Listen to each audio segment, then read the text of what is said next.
नमस्कार। आज हम बात करेंगे राजस्थान नगरपालिका अधिनियम की एक बहुत ही दिलचस्प धारा के बारे में। धारा 89। ये वो शक्ति है जो नगरपालिका को साल के बीच में भी अपने बजट में बदलाव करने का अधिकार देती है। चलिए देखते हैं ये सब होता कैसे है। तो सबसे पहले एक सीधा सा सवाल सोचिए, क्या किसी शहर का बजट जो एक बार साल की शुरुआत में बन गया उसे साल के बीच में बदला जा सकता है? सुनने में थोड़ा अजीब लगता है ना, पर इसी सवाल के जवाब में छुपी है धारा 89 की पूरी कहानी। और इसका जवाब छिपा है इस सोच में। कानून कहता है कि बजट कोई पत्थर की लकीर नहीं है। इसका सीधा सा मतलब है कि ये एक फ्लेक्सिबल डॉक्यूमेंट है जिसे वक्त और जरूरतों के हिसाब से बदला जा सकता है। तो चलिए इसी आइडिया को आगे बढ़ाते हैं और देखते हैं कि कानून कैसे बजट को एक लचीले दस्तावेज की तरह देखता है। तो ये है धारा 89 का सार। ये नगरपालिका को ऑफिशियली ये पावर देती है कि वो अपने बजट में जरूरत के हिसाब से फ्लेक्सिबिलिटी ला सके। ये वो कानूनी टूल है जो प्रशासन को साल के दौरान आने वाली किसी भी नई जरूरत के लिए बजट में फेरबदल करने की इजाजत देता है। अब जरा और गहराई में चलते हैं और समझते हैं कि ये बदलाव की शक्ति असल में है क्या। मतलब ये धारा नगरपालिका को आखिर कौन कौन से अधिकार देती है। तो देखिए, कानून ने नगरपालिका को बजट बदलने के लिए 4 खास तरह के अधिकार दिए हैं ताकि शहर का फाइनेंशियल मैनेजमेंट सही तरीके से चलता रहे। चलिए अब एक एक करके इन चारों तरीकों को समझते हैं। ये वो 4 टूल्स हैं जिनका इस्तेमाल नगरपालिका कर सकती है। तो ये 4 तरीके कौन कौन से हैं? देखिए, पहला है राशि बढ़ाना, मतलब कोई काम चल रहा है और उसमें और पैसों की जरूरत पड़ गई। दूसरा, अतिरिक्त बजट।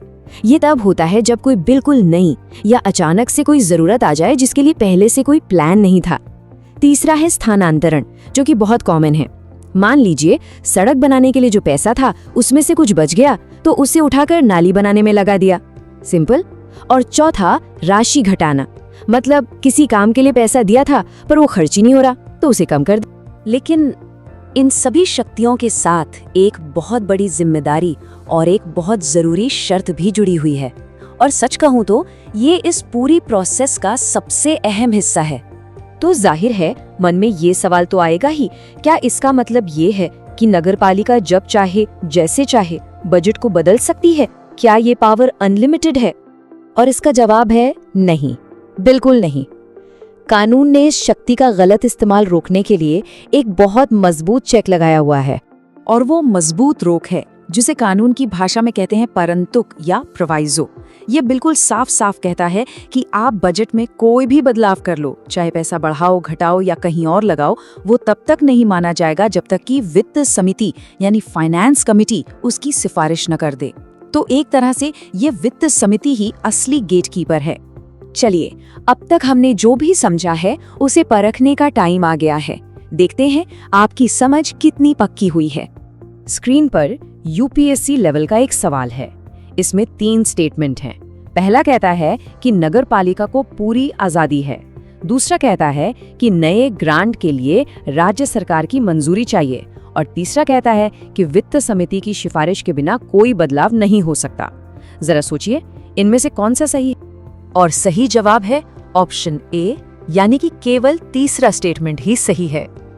आइए जल्दी से समझते हैं कि ऐसा क्यों है। देखिए, स्टेटमेंट 1 गलत है क्योंकि ये शक्ति पूर्ण नहीं है, वित्त समिति की सिफारिश जरूरी है। स्टेटमेंट 2 भी गलत है क्योंकि राज्य सरकार का नहीं बल्कि वित्त समिति का रोल है। इसीलिए सिर्फ स्टेटमेंट 3 ही पूरी तरह से सही है। तो आइए अब इस पूरे बातचीत को कुछ आसान पॉइंट्स में समेट लेते हैं ताकि ये जरूरी बातें हमेशा याद रहें।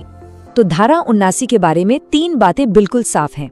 पहली, ये बजट को लचीलापन देती है। दूसरी, ये 4 तरह की शक्तियां देती है, बढ़ाना, घटाना, ट्रांसफर करना और नया अनुदान जोड़ना। और तीसरी और सबसे अहम बात कि वित्त समिति की सिफारिश के बिना कोई भी बदलाव हो ही नहीं सकता। उम्मीद है ये जानकारी आपको पसंद आई होगी। अगर हाँ तो इसे लाइक और शेयर जरूर करें और ऐसे ही और विश्लेषण के लिए स्मार्टेस्ट सिंपल को सब्सक्राइब करना ना भूलें। और हाँ, अपनी जानकारी को हमेशा अपडेट रखने के लिए हमारे रोज के सुजस सार करंट अफेयर्स वीडियो देखना बिल्कुल ना भूलें। जुड़ने के लिए धन्यवाद।